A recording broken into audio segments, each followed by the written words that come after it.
Tēnā koutou katoa. Great to welcome you to today's session, and we're fortunate to have Hana Rainforth with us today from Kahu Environmental, where she works as their kaupapa Taiao specialist, and she's got a particular focus on freshwater and biodiversity.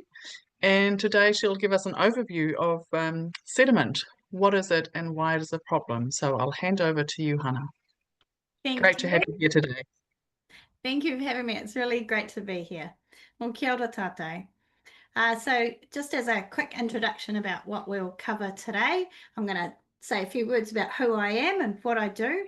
We're going to look at what is sediment, what are the general impacts, and then we're going to look at some specific species and how sediment impacts on them particularly. And then we're going to have a bit of a look at the impacts on people. So this is me running around in a river, as I love to do. I'm from Te Awa Tupua, and I've got a master's in ecological restoration. So I work really within the two worlds of science and mātauranga Māori. And yeah, well, I just love being in the freshwater environment and working with our iwi and hapū and communities. So let's take a bit of a look at what is sediment. What do we mean by that? Well, sediment's actually everything from the huge boulders that you see in the river right down to the very tiny, tiny silt. And the bits that we are interested in today is the fine sediment. So that's anything less than 2 millimeters in diameter. That includes our sands, our muds, and our clays. And when we talk about sediment, there's two types that are really important in a stream and lake and wetland and marine environment. In a water environment, that's your suspended sediment and your deposited sediment. So your suspended sediment is all the sediment that's hanging around in the water column itself. It's suspended up there. And the deposited sediment is all the sediment that's fallen down out of the water column and landed on the bed. So pretty easy explanation. Now, most people, when they think about pollution, they think sewage running into our rivers and lakes. They think chemicals, they think nutrients, they think rubbish. But actually, for a lot of our rivers, our biggest pollutant is sediment, and fine sediment is actually a pollutant. So if it's a pollutant, well, what's the natural state of things? If we think back to before people turned up in Aotearoa, actually about 98% of our streams were classified as hard-bottomed. And hard-bottomed just means anything that had less than 50% of fine sediment. Remember, that's that sediment that is less than 2 mil covering the bed.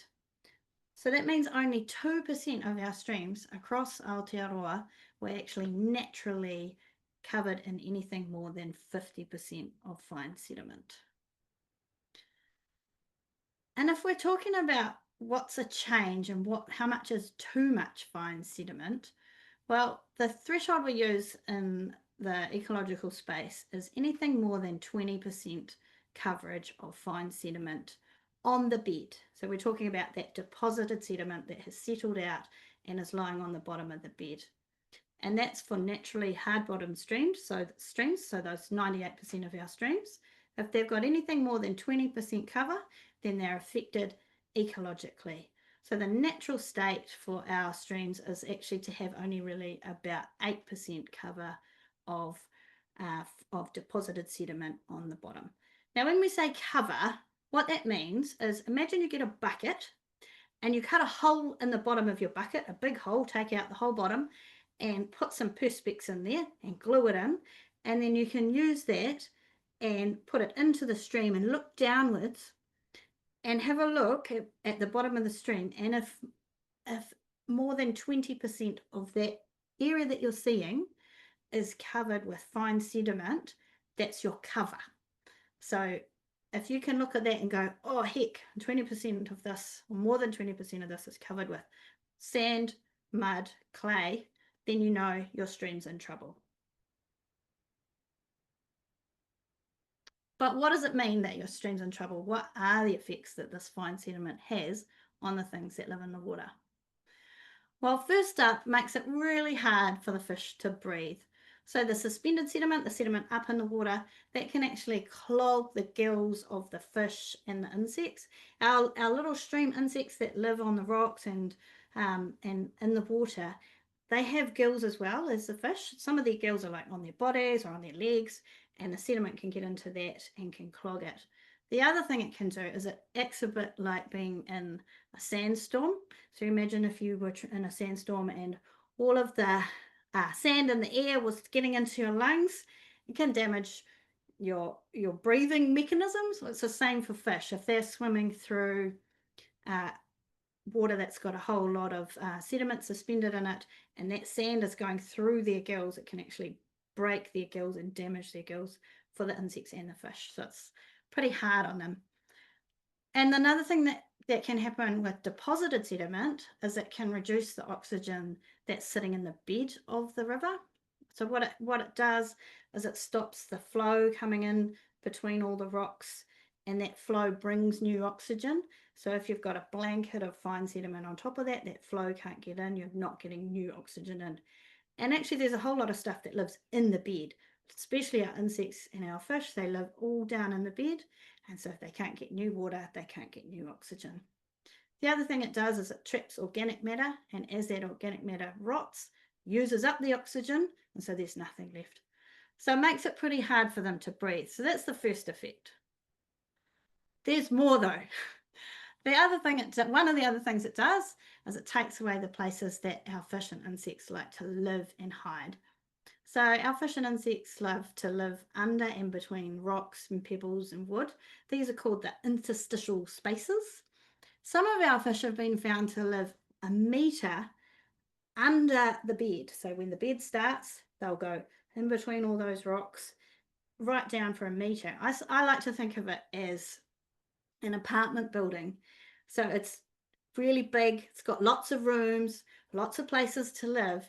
And if you get a whole lot of sediment and land it on top of that, you take away the apartment building and you take away all this massive space for the fish and insects to live. So they can't breathe and they got nowhere to live. That's the first two things. Just gonna take a quick drink of water. The third thing is, when you have too much sediment, too much fine sediment, you actually get fewer insects. So like with the fish, there's no gaps, there's no home, there's no shelter, because the rocks are covered in mud. And rocks that aren't covered in mud, they get sandblasted. So if you've got the water and it's carrying sand, it's really abrasive, and what that does is it scrapes off all the nice good algae that were growing on those rocks, and then the insects have got nothing to eat, because our insects need beautiful good algae for them to eat. So they can't breathe, got no home, they're hungry. That's this one here. So fewer stream insects in our streams means that there's less food for our atutahi, our tuna, our kōkapu, our ngauri, our kōaro, all of our fish that love to live in our streams. And the other thing that happens is that the insects that do get left behind are low in nutritional value. So this guy here, he's a great source of food for all our fish, but he hates it in muddy places. So as soon as you get too muddy, all these high nutritional value insects disappear, and you're left with just the worms and the chironomids and things like that don't really provide enough sustenance for our fish. One of the other things that happens is that some of our fish need to be able to see in order to find their food. Not all of them. Some find their food either by smell or by sensing vibrations, but some of our fish use their eyes to find their food. And when you can imagine, if you're trying to find your dinner in the dark because it's so muddy and cloudy, it's going to be really hard to find your food. And then we've got species who are filter feeders, things like the kakahi and the piharo larvae. So for them, sediment in the water is like having a whole lot of dirt dumped on top of their baked beans. In order to get to their food, they have to sort through the dirt to find the food. And it's pretty hard work for them. We've done some experiments on kakahi in the short term and really high turbidity, high sediment situations, and they do okay in the short term, but we don't know how they do in the long term, and we don't know how the babies do, how the juveniles do. And there's also no information on how piharo larvae are affected. So piharo larvae, this is the lamprey, how they feed is they stick their little heads out of the mud, and they have a little hood that catches particles, and they filter that out. And you can imagine if most of those particles coming towards them is mud rather than algae, that's going to make it hard. And then we get to eggs. So not only are they homeless, they've got no food, they can't see what they're doing, they can't breathe, but also when they go to try and lay their eggs, things get difficult. So silt can smother eggs and kill them directly by depriving them of oxygen, and it can also smother the places that fish lay their eggs. For example, they can't find anywhere amongst the cobbles, the pebbles, or the vegetation to lay their eggs. And then if there are any larvae that survive all of that, if they've got a blanket of silt sitting on top of them, it traps them and they can't even get out of that. So it makes life pretty dang difficult. And it just gets worse. If that wasn't bad enough, there's also temperature effects. So sediment acts like a big blanket sitting on top of the water, and it traps all the heat and it raises the water temperature, and our fish do not like it when it's hot. So that's mostly talking about the freshwater environments, but what happens when we get down to estuaries? Similar stuff. Our estuaries are home to birds, fish, crabs, shrimp, shellfish, invertebrates, etc. And these are places that are nurseries for fish, so all the juvenile fish grow there, find shelter there. And our estuaries are filling up with sediment 10 times faster than they would under natural circumstances. This means that they've changed from predominantly sandy places to muddy places. And it also means that we have fewer of the types of plants and animals that we would normally expect to be there. And that there's a lot of habitat there that gets smothered, the gills get blocked, and the oxygen gets depleted. Same for the moana. We've got less seaweed growth because there's not enough light getting through. It's too turbid. Things that hunt with their eyes, like seals and penguins, they can't find their food. And again, filter feeders like our pipi and mussels, they get all clogged up. So sediment sucks, really. The fish are hungry, they've got nowhere to live, they can't find anywhere to have their babies. Sometimes their babies get buried, they're living in a sandstorm, they're hot and bothered, and they can't breathe. So now we're going to take a look at some specific impacts on particular species. This is a really useful graph that shows you which of our species are more sensitive to these impacts and which species are a bit hardier. So you can see on here, 9 is high, really high sensitivity to sediment, and 1 is low. So our most sensitive freshwater species is a banded kakapo. Then you've got 3, the koaro, the atutahi, and the short-jaw kakapo, who are reasonably sensitive. And then you've got some tough fellas down the other end. You've got your long fin, your short fin, and giant kakapo. And just a note on terminology, atutahi is the word that my iwi uses for inanga, or the main whiteback catch, so Galaxis maculatus. So let's look at atutahi. This is inanga. If you want inanga atutahi in your stream, you need to make sure it's clean as heck, because they will not swim into muddy water. These guys rely really heavily on their eyes to be able to feed. And if you find some juveniles and they are in muddy water, well, they can't feed very much at all. And that means in the long term, they just end up being little runts because their growth is stunted, even in moderately muddy water.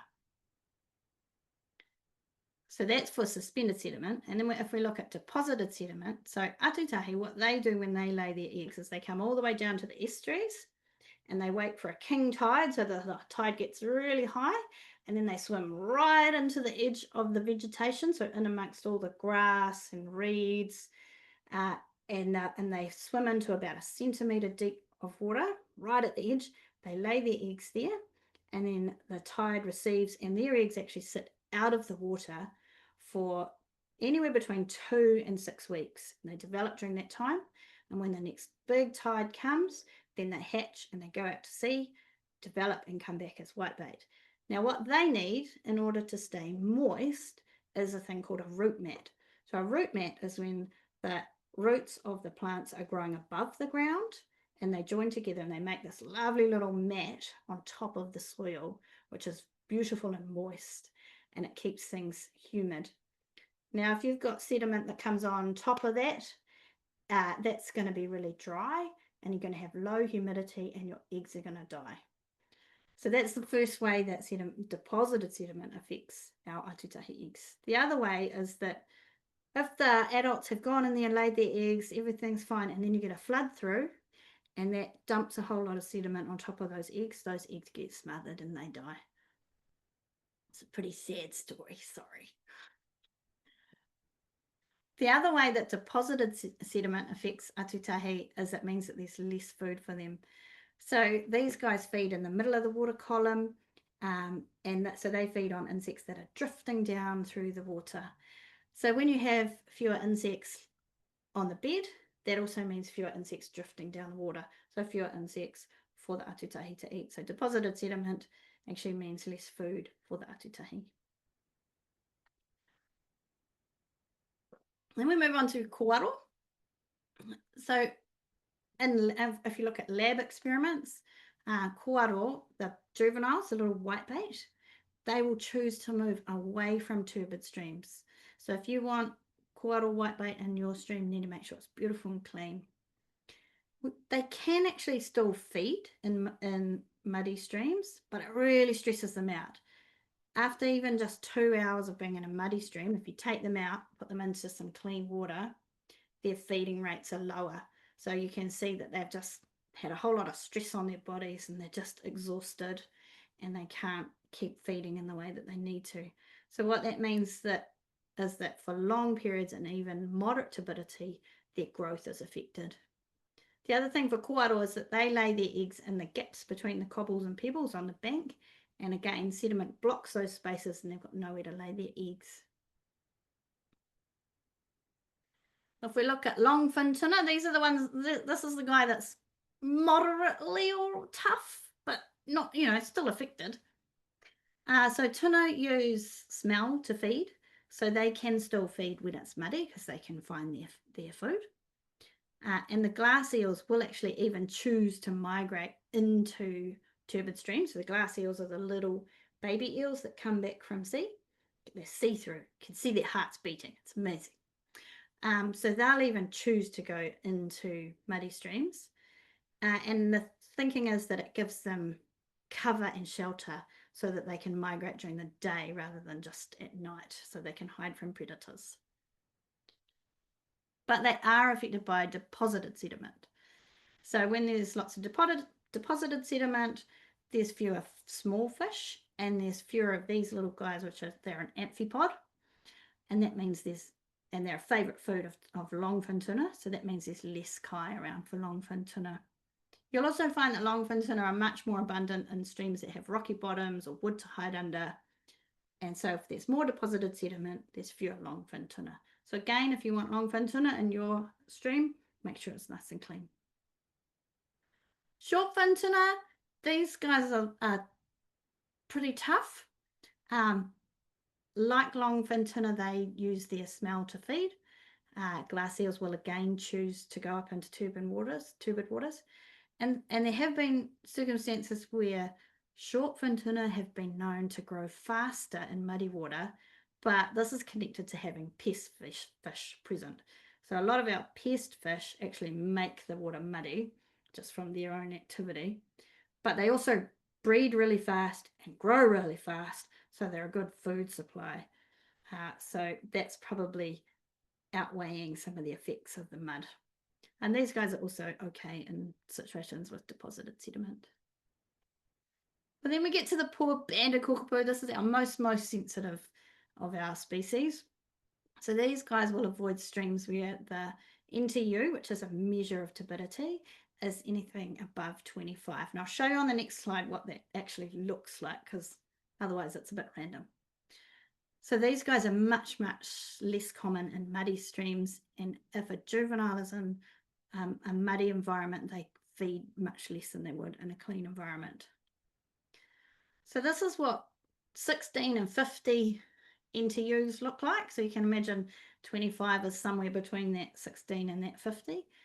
50 NTUs is considered moderate turbidity. And if you look at that, it probably looks quite clear to you and probably not very muddy at all. But for a fish, that's considered moderate turbidity. And 100, which is not shown on here, but you can imagine it, is considered very high. And then we get to deposited sediment for our banded kōkapu. So these guys need boulders to hide amongst. And when boulders are smothered, the bandeds actually get eaten because they've got nowhere to hide. So the tino come and eat them, or they get washed out. And the terrible thing about that is that they're not very good swimmers, and adults can't climb. So if they disappear from a stream because everything's too muddy, they can't get back upstream to recolonize. So they get really affected. And our second to last on this one is our short-jaw kōkapu. So similar to their cousins, the banded kōkapu, they need cobbles and boulders to live amongst. And the thing with these guys is they love to eat a little insect called a cased caddis. So there's a photo of one there. And when there's too much deposited sediment or even too much filamentous algae, which is another thing, the cased caddis flies are either absent or just really low in abundance. And so the favorite food for the short-jaw kōkapu disappears, and they find it a bit hard to survive.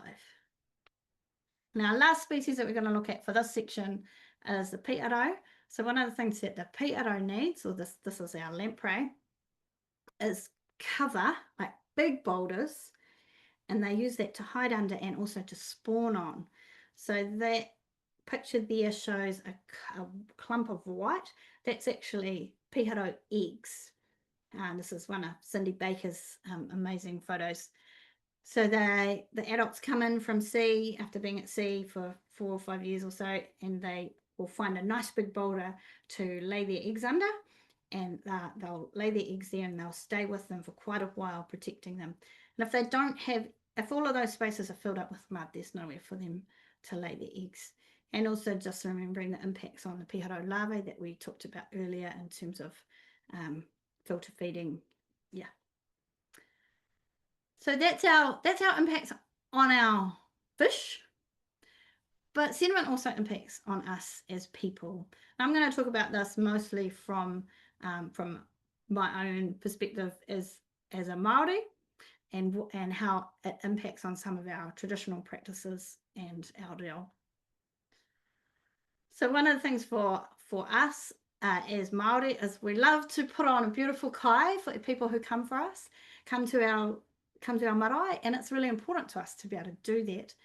And when our fish are really struggling, when they can't lay their eggs, when they can't breathe, when they can't find their food, there's less fish around for us to catch. And when there's less fish for us to put on the table to feed our manuhiri. So it impacts on our ability to manaaki our manuhiri who come to our marae. It also impacts on our ability to pass on knowledge and practices.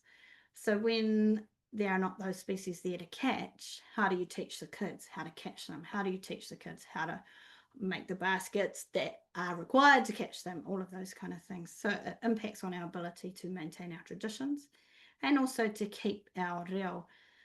So I reflect on, we went bobbing for the first time last year with my kids, and I had only ever heard about bobbing talked about in an English context, and we learned some of the reo words as part of that with that practice. And we didn't catch much. We only caught 2 eels, and there were 16 of us for about an hour. And it just really made me reflect on how important it is to have those species there to catch. so that we can maintain those practices and maintain our reo, so we can teach our kids what are the words connected with those practices. So it affects our mana, our tikanga, and our identity. Mud also makes life pretty difficult physically. It's harder to just even get to the water to do things like karakia, especially if we think about our older people, our kaumātua, who need to get down to the water. If it's muddy, it's really hard. It's slippery, it's sticky, it's difficult. And it means that when we want to go to the water for swimming and to do waka, that's again harder. Makes it hard to set hinaki, you up to your knees in mud just trying to get the net set. It makes it hard to do things like build pā ngaure, because you need rocks to be able to build those pā. If you go whitebaiting, it makes it hard to even see when the whitebait are coming so you can put your net in. Karohi is our word for the juveniles for the atutahi, the juveniles for the inanga. And if we want to go and do things like floundering or ramatuna, it makes it hard to see those fish with our torches. And I'm also a mum, so I'm going to add to this that it means there's a whole lot more washing. So that's my 2 kids down by our house in the mud. And every time we go down there, there's lots of washing. The other way that it affects us as people is about the amount of pathogens that end up in the water. So our animals poo on the land. That poo has viruses and bacteria in it, and the bacteria sticks to the sediment. And then when it rains, all that sediment that's sitting on the paddocks gets washed into the water, carrying all those bugs with it. And that ends up in our rivers and our lakes. And then we go swimming in that muddy bacterial mix, which is just beautiful. One of the other impacts that we see as people is on flooding. So sedimentation actually makes our flooding issues worse. And I'm not talking about the ability of the river to reconnect with its floodplain. I'm talking about when we've got houses, bridges, fences, farms in the way of where the river needs to go. What happens is, if you've got the channel of your river, and that can contain a certain amount of water, and when you get a flood, that spills over. But if you've got sedimentation coming and filling that up all the time and making the bed of the channel of the river shallower and shallower and shallower, it can hold less water when the flood comes, and so the flood gets worse outside of that. In some instances, that also means there's more dredging needed for things like our ports or our navigational areas. And for our lakes and our water reservoirs, these fill up faster. But there is a place where sediment should be, and that's on the land. And the farmers who are participating in this will know this much better than me. But when you keep your sediment on your land, it's a lot better place to keep it, because when you lose it, you're losing crop yield, and you're then having to put in more fertilizer, which is a higher cost. So it's bad for the water if it's in the water, great for the land if it's on the land. So if we can keep it where it needs to be, that's better for everybody. So just to summarize, it's harder to get to the water. We can't do our karakia as easily. We can't swim in the water safely. We can't find the fish, the kaki, the koutou that we used to. We can't manaaki our manuhiri in the way that we should be able to. Our reo gets put in danger. Sediment leaves our practices at risk. It makes flooding worse, and it costs us money. So it's time to clean up.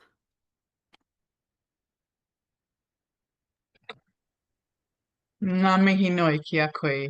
Thank you so much for sharing your insights and on all the effects that sediment has on the many species you mentioned, and of course on the people and the well-being of all of us. So I was wondering if we had just a little bit of time, just thinking in terms of the difference between sort of natural sediment processes versus sort of the sediment caused by human activity. Could you talk a little bit about that? Yeah, so sedimentation is a natural process.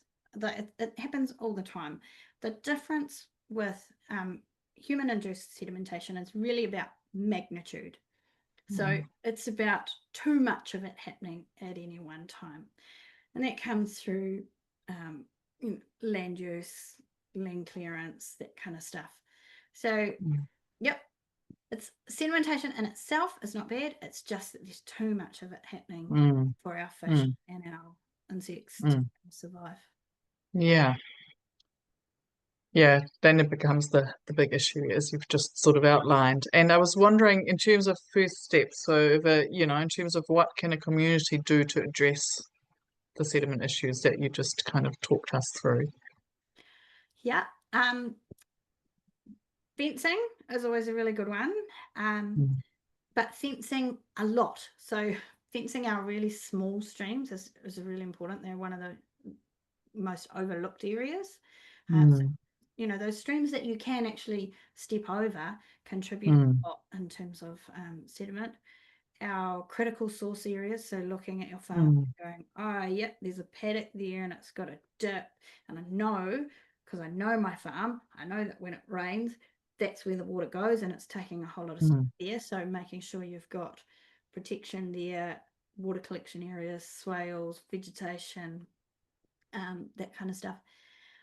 Revegetating as much as possible. So retiring a lot of our steeper land and preferably into permanent bush.